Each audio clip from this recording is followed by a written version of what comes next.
Bonjour et bienvenue dans cette nouvelle vidéo support de formation Access où nous allons aborder les macro-commandes. Nous allons mettre plusieurs commandes dans une macro. On avait fait déjà une vidéo avec une macro très simple, avec une seule commande. Cette fois-ci, on va aller un petit peu plus loin. Vous pouvez bien sûr télécharger la petite base de données qui nous sert d'exemple dans un lien sous la vidéo. Alors, nous avons dans cette base un formulaire accueil qui s'ouvre dès le démarrage avec déjà un bouton qui lance la macro mise à jour des équipements. Là, dans l'état actuel, il ne va forcément pas fonctionner parce que le fichier Excel n'est plus présent. Alors, nous aimerions maintenant faire un travail de macro un petit peu plus conséquent qui va consister en faire un bouton ici qu'on appellera vider les tables. Et cette macro ira vider la table activité et la table planning.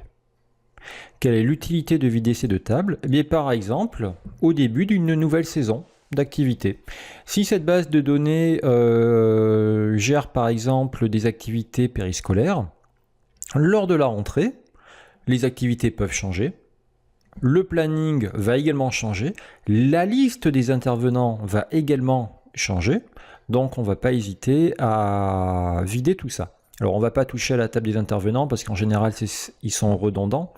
Mais on va vider la table planning et la table activité. Voilà.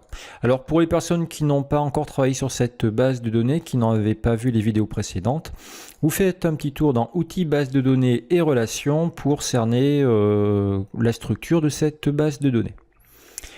Alors, comment travailler pour avoir dans un bouton plusieurs actions? Eh bien, on va faire une macro-commande. Alors, il nous faut déjà créer une requête de suppression. Pour vider des tables, on utilise une requête de suppression. Il nous en faut deux. Je vais dans Créer. Je fais Création de requête. Je veux vider la table activité. Je prends la table activité et je prends tout. L'ID, le nom, horaire, tac et tac. Peu importe, on prend tout. Et d'emblée, on va la mettre en tant que requête de suppression. Je sauvegarde, CTRL-S. C'est une requête de sup table activité. Je fais OK. Il est bien entendu que je ne vais pas l'exécuter maintenant. Je ferme. Je fais une nouvelle requête, création de requête. Cette fois-ci, je vais prendre la table planning, je fais fermer, je prends tout, toc, toc, toc et toc. Je la transforme en requête de suppression. CTRL-S, c'est la requête de suppression de la table planning. Je valide. Je sauvegarde, je ne l'exécute surtout pas et je ferme. Parfait. Maintenant, je vais créer ma macro. Pour l'instant, je n'en avais qu'une ici. Alors, créer macro. Je sauvegarde de suite ma macro. C'est la macro pour supr les tables activité plus planning. Je fais OK. Alors je ne connais peut-être pas forcément le nom exact de la macro. Moi je veux exécuter une requête. Donc ici dans mon catalogue, je vais taper requête. On n'oublie pas l'accent circonflexe sur le E. Et là j'ai ouvrir une requête. Parfait. Je le déplace à ici où je double-clique. Ouvrir une requête, c'est le nom de la commande. Moi, je veux ouvrir la requête suppression planning. Feuille de données, OK. Modification, OK. Ensuite, je veux en ajouter une autre. Je reprends ouvrir une requête et je le mets ici. Je veux cette fois-ci supprimer la requête activité. Ça va donc supprimer tout le planning et ensuite, ça va supprimer toutes les activités. Alors, Pour des raisons de compréhension, je vais plutôt faire l'inverse. Je vais plutôt d'abord mettre en haut la suppression des activités et en dessous la suppression du planning. Vous allez voir pourquoi un peu plus tard. Parfait, ça, CTRL S, je sauvegarde. Et je vais rajouter dans la foulée un petit message, une petite boîte de dialogue, qui va me dire que les tables ont bien été vidées. Ici, je tape message et j'ai zone de message, parfait. Allez, j'en rajoute une juste en bas. Vous voyez, selon l'endroit où vous laissez votre curseur de souris, vous pouvez intercaler des actions directement. Moi, je veux le message juste en bas. Alors, cette commande zone message, c'est ce que vous avez, par exemple, c'est l'équivalent de message box, on va dire. Voilà. Donc, message, ça va être les tables ont bien été vidées. Bip, est-ce que je veux un bip? Je n'en veux pas. Type, alors là j'ai plusieurs types, stop, point d'interrogation, point d'exclamation, information. C'est grosso modo les mêmes types que vous avez dans Excel, dans validation de données. Donc moi je vais mettre tout simplement information. Et en titre, je vais mettre, allez, confirmation. Par exemple. Je sauvegarde. Et je vais mettre mon petit bouton. Bon, il manque encore deux commandes que l'on va mettre juste après. Donc je vais sur accueil. Je vais bien sûr en mode création de mon formulaire accueil. Dans création, je vais prendre petit bouton, la commande bouton. Hop, je fais un clic, application, non, c'est divers, exécuter une macro. Je fais suivant. Moi, je veux lancer la macro ici, table activité plus planning, suivant. Texte, vider les tables activité et planning, suivant. Le nom, alors c'est un bouton macro. Supra table acti planning. Terminé. Voilà.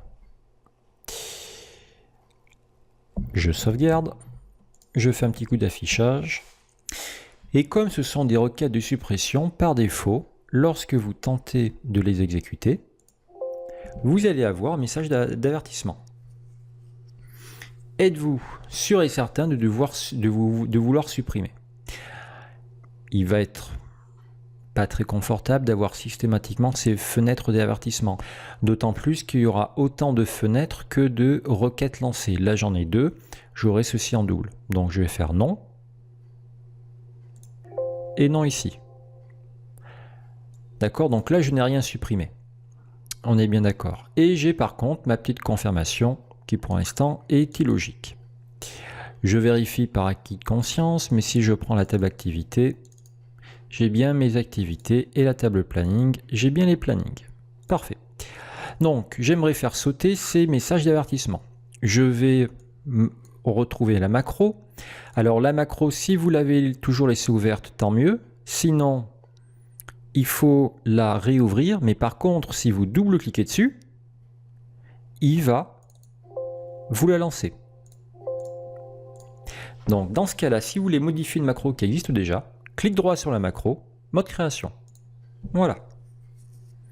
Pour faire sauter ces messages d'avertissement, je dois accéder à la commande qui s'appelle avertissement et mettre ça sur nom. Simplement ici, j'ai bien sûr aucune commande qui s'appelle avertissement parce que Microsoft a classé cette commande dans les commandes potentiellement dangereuses. Il faut donc que j'active activer toutes les actions. J'active ce bouton-là. Et maintenant, j'ai la commande avertissement de disponible. Donc, je choisis un avertissement. Il faudra que je le mette tout à fait en haut, tout à fait au début. Donc, la macro va commencer par désactiver les avertissements. Puis, lancer la requête de suppression d'activité, puis lancer la requête de suppression de planning, puis mettre notre petit message. Enfin, si j'ai désactivé les avertissements, il est indispensable de les remettre. Sinon, vous avez désactivé les avertissements pour toute votre session d'utilisation de la base. Ce qui est juste, ce qui peut être très très dangereux. Voilà, donc si on met avertissement sur non en haut, on mettra avertissement oui en bas. Je ferme, je sauvegarde. Et maintenant, on va tenter notre macro, vider les tables. Petit message de confirmation, je fais OK. Et là, on va avoir une petite surprise. Alors, la table planning, logiquement, tout est vide. Parfait. Et la table activité n'est pas vide. Et là, petit souci. Pourquoi? Ben, c'est parce que, en fait, si je reprends mon MCD, outil base de données relations, si je reprends mon MCD, on a une activité qui est présente dans plusieurs plannings, plusieurs séances. Et la macro, qu'est-ce que fait la macro? Si je reprends la macro, clic droit, mode création, elle va d'abord supprimer la table activité et ensuite elle va supprimer la table planning. Elle va d'abord supprimer la table activité, mais les activités qui sont présentes dans la table planning ne peuvent pas être supprimées. Si on essaye de supprimer une activité présente dans la table planning, Access ne le voudra pas. Et ensuite, il y a la table planning de supprimer. Donc, dans l'état actuel, j'insiste bien, dans l'état actuel de la relation ici, là, nous n'avions pas coché effacer en cascade les enregistrements correspondants. On aurait pu. Mais dans l'état actuel de notre relation, il faut qu'on inverse l'ordre de nos requêtes. Il faut d'abord supprimer toute la table planning pour que cette table soit vide, afin que la suppression de la table activité ne pose pas de souci. Voilà. Alors, c'est l'une des méthodes. Il y a beaucoup d'autres types de méthodes de travail. Là, la seconde requête de suppression, je la fais passer au-dessus. Voilà. Il y a d'autres types de méthodes de travail. Là, je vous fais un exercice pour que voilà, vous cerniez bien l'intérêt de faire des multicommandes dans les macros et que l'ordre, surtout des commandes, peut devenir hyper important.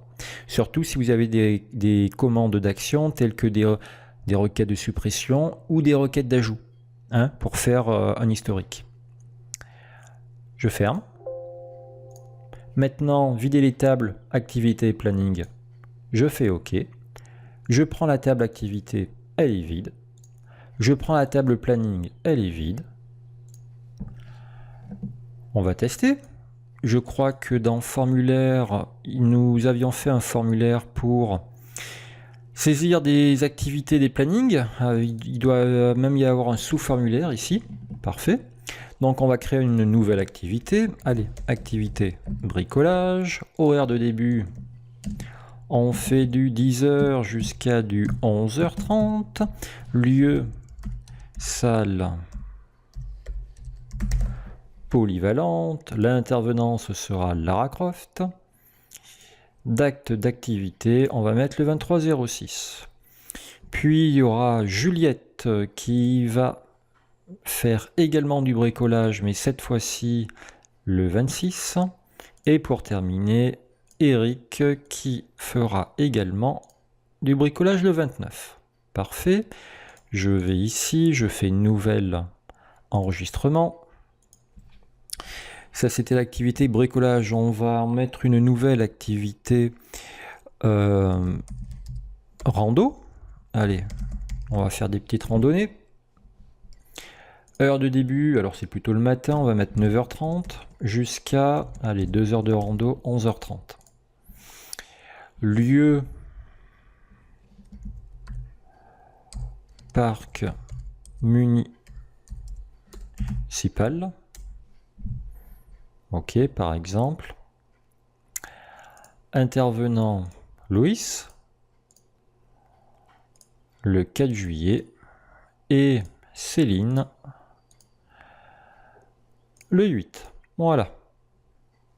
Je ferme.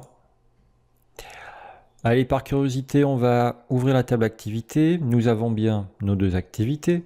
La table planning, nous avons bien les 3 plus 2, soit les 5 planning. Pas de souci. On fait vider la table.